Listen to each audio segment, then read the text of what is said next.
여러분, 잠시 눈을 감고 심장박동 소리를 떠올려 보세요. 쿵쾅, 쿵쾅 뛰는 이 생명력 넘치는 소리가 점차 지잉 하는 차가운 기계적인 백색 소음으로 흐려진다고 상상해 보는 겁니다. 어떠신가요? 우리는 지금 올더스 헉슬리가 그려낸 섬뜩할 정도로 완벽한 디스토피아, 멋진 신세계의 한가운데로 훅 떨어지게 됩니다. 이번 해설에서는 겉보기엔 그야말로 완벽한 천국 같지만 사실은 지옥이나 다름없는 이 세계에서 한 인간의 영혼이 어떻게 비극적으로 각성해 나가는지 그 소름 돋는 여정을 쭉 따라가 보려고 합니다. 자, 그럼 바로 시작하겠습니다. 나는 신을 원하고, 시를 원하고, 참된 위엄을 원하고, 자유를 원하고, 선을 원합니다. 나는 죄악을 원합니다. 와, 정말 너무나도 날 것 그대로의 뼈저린 감정이 묻어나는 외침이지 않나요? 완벽하게 통제된 그야말로 티 하나 없이 맑은 유토피아에서 도대체 누가 이런 고통스러운 자유를 달라고 절규할까요? 맞습니다. 바로 이 이야기의 주인공, 야만인 존입니다. 오늘 우리는 처음엔 기대와 환상에 빵빵하게 부풀어 있던 이 청년이 어쩌다 인류애를 부르짖으며 이토록 처절한 비명을 지르게 되었는지, 그의 내면과 감정이 어떻게 변해가는지에 초점을 맞춰볼 겁니다. 챕터 1. 완벽한 세계의 그림자입니다. 마치 고장난 네온 사인이 파박하고 깜빡거리듯 우리 눈앞의 풍경이 전환되는데요. 이제 우리는 세계극의 아주 차갑고 무균 상태인 복도로 들어섭니다. 모든 게 인공적인 빛으로 가득 찬 이곳, 겉보기엔 정말 인류 역사상 가장 평화로운 세계죠. 전쟁? 없고요. 질병이나 가난도 전혀 없습니다. 하지만 여러분, 빛이 밝을수록 그림자도 짙은 법이잖아요. 그 완벽함에 만들어내는 그림자는 진짜 상상을 초월합니다. 도대체 이 사회가 어떻게 유지되길래 그러냐고요? 그 소름 끼치는 진실을 한번 들여다보죠. 이곳에서 인간은 엄마 뱃속이 아니라 인공부화기의 병 속에서 자라납니다. 보카노프스키 과정이라는 생물학적 공정이 있는데요. 이걸 통해 태어나기 전부터 이미 계급이 싹 결정되고 똑같은 외모에 똑같은 지능을 가진 클론들이 그야말로 공장처럼 대량 생산되는 거죠. 진짜 끔찍한 건 태어난 다음입니다. 바로 수면 학습법이 이어지는데요. 아기들이 새근새근 잠든 사이 베개 밑에서 흘러나오는 기계적인 속삭임이 뇌리에 박치면서 계급적 수능을 완전히 세뇌해버립니다. 노예가 자기 발목에 채워진 족쇄를 진심으로 사랑하도록 프로그래밍하는 것. 그게 바로 이 세계가 절대적 안정을 유지하는 아주 섬뜩하고도 기가 막힌 비결입니다. 챕터 2. 환상의 붕괴 그리고 세 가지 사건입니다. 이제 우리의 시선은 그 눈부신 빛을 벗어나 칠흑 같은 어둠 속으로 훅 하고 빠르게 떨어집니다.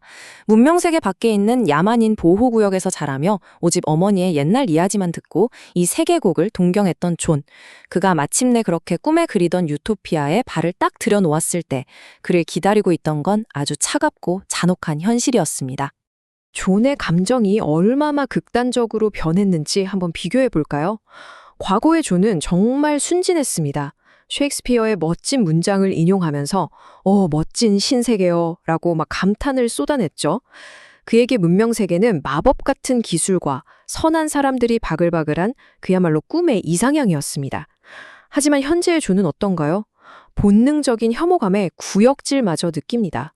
겉보기에만 기계적인 행복이 넘쳐나는 이곳이 사실은 인간의 영혼을 옥죄고 질식시키는 메마른 감옥이라는 걸 뼈저리게 깨달아버린 거죠. 이 극단적인 감정의 롤러코스터가 바로 존이라는 캐릭터가 겪는 서사의 아주 핵심적인 부분입니다. 그렇다면 도대체 어떤 일들이 존의 멘탈을 이토록 철저하게 박살냈을까요? 마치 시한폭탄의 초침 소리처럼 째깍째깍 긴박하게 다가오는 세 가지 결정적인 파국이 있었습니다.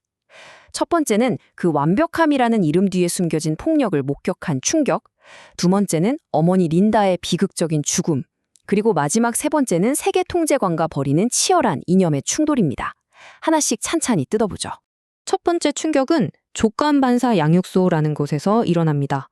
존이 가만히 보니까 하층 계급인 델타의 아기들이 화려한 그림책과 예쁜 장미꽃을 향해 꼬물꼬물 기어가고 있는 거예요. 아기들이 막 신나서 꽃잎과 책장을 딱 만지려는 바로 그 순간 엄청난 폭발음과 함께 사이렌이 울리고 바닥에 전류가 찌릿찌릿 흐르면서 아기들이 고통의 발작을 일으킵니다. 꽃과 책에 대한 공포심을 뇌에 인위적으로 때려박는 이 끔찍한 훈련. 이걸 두 눈으로 직접 목격한 순간 해롭지 않고 그저 행복하기만 한 사회라는 존의 첫 번째 환상은 그야말로 산산조각이 나버립니다. 두 번째 비극은 존을 감정적인 한계점, 그야말로 벼랑 끝으로 몰아넣습니다. 바로 어머니 린다의 죽음이죠.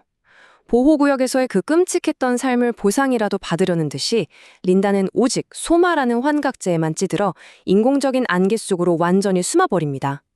아들이 옆에서 제발 나 좀 보라고 울부짖는데도 그녀는 존을 알아보지도 못한 채 마약이 주는 가짜 행복 속에서 멍하게 숨을 거둡니다. 진정한 모성애도 인간다운 이별의 슬픔조차도 허락되지 않는 이 세계의 미친 잔인함 앞에서 존은 깊은 슬픔을 넘어서 걷잡을 수 없는 분노를 빵 터뜨리게 됩니다. 결국 분노가 폭발한 존이 사람들에게 소마 배급하는 걸 막으려다 체포되면서 이야기는 최고의 클라이맥스로 치닫습니다. 바로 세 번째, 대신문관과의 논쟁입니다. 이 장면은 마치 아주 어둡고 묵직한 금고실 같은 사무실에서 벌어지는 궁극의 지적 대결처럼 그려지는데요. 인간의 영혼 자체를 테이블에 올려두고 벌이는 협상이랄까요. 존은 이 세계 권력의 정점에 있는 무스타파 몬드와 마주 앉아 대체 인류가 안락함을 위해 진정으로 내다 버린 것이 무엇인지에 대해 아주 피 튀기는 격렬한 논쟁을 벌이게 됩니다. 챕터 3. 소마와 셰익스피어의 충돌입니다. 자, 여기서 마치 연극의 붉은 막이 스르르 내리면서 녹아내리더니 이내 자그마한 알약 하나, 즉 소마로 변하는 모습을 머릿속에 그려보시겠어요? 두 사람의 팽팽한 대립은 이 작품 전체를 관통하는 가장 거대한 두 상징의 충돌이기도 합니다. 이 표에 나온 두 가지 상징은 정말 극명하게 대비되는데요. 세계국을 꽉 쥐고 있는 통제 수단은 무서운 채찍이나 총이 아닙니다. 달콤한 알약, 소마죠. 우울하거나 화가 날 때 이 소마 1g만 꿀꺽 삼키면 모든 부정적인 감정이 마법처럼 싹 사라집니다. 그 결과가 뭐냐고요? 완벽하게 조작된 사회적 안정과 자기 망각입니다. 반면에 존의 세계관을 단단하게 지탱해주는 닻은 바로 셰익스피어입니다. 셰익스피어의 비극을 떠올려 보세요. 날 것 그대로의 감정, 끈적한 질투, 불타는 분노, 절절한 사랑이 넘쳐나잖아요. 이건 비록 고통스럽지만 그만큼 진실한 인간의 삶과 펄떡이는 자유를 의미하는 겁니다. 존은 여기서 셰익스피어의 문장을 그냥 멋부리려고 외우는 게 아닙니다. 통제관의 그 숨막히는 논리에 맞서 싸우기 위한 강력한 무기로 휘두르죠. 존이 인용한 대사를 볼까요? 신들은 공정하여 우리의 즐거운 악덕을 우리를 괴롭히는 도구로 만드신다. 이 리어 왕의 대사를 통해 존은 아주 강하게 주장합니다. 피할 수 없는 고통과 그에 따른 결과, 그리고 그 시련을 온몸으로 부딪히며 극복해내는 과정이야말로 인간의 삶을 진짜 인간답게 그리고 고귀하게 만드는 핵심 요소라고 말이죠. 챕터 4. 갈등의 근원, 쾌락 대 자유입니다. 통세관의 소름돋는 논리가 본격적으로 전개되면서 분위기는 확 얼어붙고 마치 수술실처럼 아주 차갑고 임상적인 느낌으로 변합니다. 이들의 대화는 그냥 단순한 말싸움 수준이 아니에요. 이 소설이 우리에게 던지는 가장 무겁고 철학적인 질문에 닿아 있습니다. 존이 이토록 미친 듯이 괴로워하는 갈등의 근본적인 원인이 대체 뭘까요? 가만히 생각해보면 존을 가장 절망하게 만든 건 이 사회가 무슨 엄청난 악당들에게 억압받고 있어서가 아니에요. 오히려 정반대입니다. 인류 스스로가 그저 둥글둥글하고 마찰 없는 편안한 삶을 누리겠다고 자기 영혼과 자유의지를 기꺼이 아주 자발적으로 내다 팔아버렸다는 그 사실 자체가 그를 미치게 한 겁니다. 아무 고통 없이 조작된 안정감을 얻으려고 예측 불가능하지만 너무나도 아름다운 자유의지의 짐을 훌렁 벗어던진 이 비극적인 거래. 이게 바로 진짜 문제인 거죠.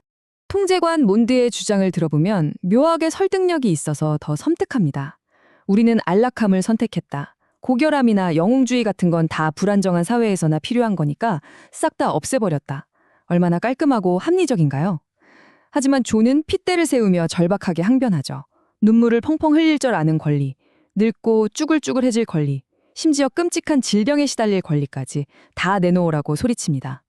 맞습니다. 존은 모두가 행복에 취해 있는 유토피아 한가운데서 그야말로 당당하게 나는 불행해질 권리를 요구한다고 선언한 겁니다. 챕터 5. 가상현실 너머의 내면 성장입니다.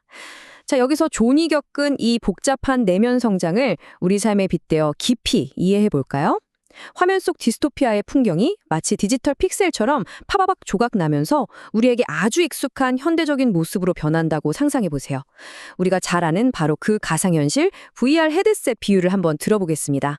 세계국의 사람들은 말하자면 평생 동안 시야를 완벽하게 덮어주는 최고급 VR 헤드셋을 쓴 채 살아가는 것과 똑같습니다. 1단계, 그들은 알고리즘이 떠먹여주는 달콤한 쾌락의 화면만 보면서 아무 생각 없이 맹목적으로 행복해하죠. 하지만 존은 다릅니다. 2단계, 그는 이 완벽해 보이는 가짜 세계에서 뭔가 쎄한 미세한 오류, 즉 영혼의 텅 빈 공허함이라는 글리치를 찌릿 하고 감지해냅니다. 그리고 마침내 3단계, 끝없이 이어지는 그 달콤한 도파민의 굴레를 팍 차버리고 피가 흐르고 눈물이 고이는 차갑고 지저분한 진짜 현실을 똑바로 마주하기 위해 스스로 그 헤드셋을 폭력적으로 확 뜯어내버립니다. 이 과정에서 얼마나 엄청난 공포를 느꼈겠어요. 하지만 동시에 그만큼 숭고한 용기가 필요했던 거죠. 이것이 바로 존이 보여준 피투성이가 된 처절한 내면의 성장입니다. 마지막 챕터 6, 멋진 신세계와 우리의 오늘입니다. 1930년대에 쓰인 이 디스토피아의 음산한 경고음이 귓가에서 서서히 잦아들고 그 빈자리를 채우는 소리에 귀를 기울여 보세요. 띠링, 띠링. 네, 우리에게 너무나도 익숙한 스마트폰의 알림음입니다. 어떠신가요? 소설 속 이야기가 그냥 먼 과거의 허무맹랑한 공상으로만 들리시나요? 번역자의 날카로운 지적처럼 어쩌면 우리는 이미 멋진 신세계의 전주곡이 아주 크게 울려 퍼지는 시대를 살고 있는지도 모릅니다. 맞춤형 아기를 진지하게 논의하는 유전공학 기술의 발전, 끊임없이 새 물건을 사지게 해야만 굴러가는 팍팍한 소비주의 사회, 그리고 진짜 불편한 진실을 대면하기보다는 스마트폰과 쇼폼 콘텐츠가 쏟아내는 도파민에 마취되어 버리는 우리의 일상. 정말 똑 닮아 있지 않나요? 우리는 오늘날 그저 지금 당장의 찰나의 안락함을 얻겠다고 우리 스스로 비판적인 사고를 멈추고 고독하게 사색할 귀중한 시간마저 거대 플랫폼 기업들에게 고스란히 헌납하고 있는 건 아닐까요? 오늘 해설을 마무리하면서 헉슬리가 우리에게 남긴 아주 무겁고 서늘한 질문 하나를 던지고 싶습니다. 만약 여러분의 모든 고통과 끔찍한 슬픔을 눈 녹듯 깨끗이 지워줄 완벽한 알약이 있다고 치자고요. 하지만 그 약을 삼키는 대가로 가슴이 찢어질 듯한 사랑의 여운도, 예술작품을 보고 온몸이 찌릿하게 전율하는 영혼의 떨림도 모조리 잃어버려야만 한다면 여러분은 기꺼이 그 알약을 삼키시겠습니까? 묵직하게 깔리는 신시사이저의 여움이 완전히 사라질 때까지 이 섬뜩한 질문에 대한 답을 각자 마음속으로 깊이 고민해 보시길 바랍니다. 지금까지 멋진 신세계 해설이었습니다. 함께해 주셔서 감사합니다.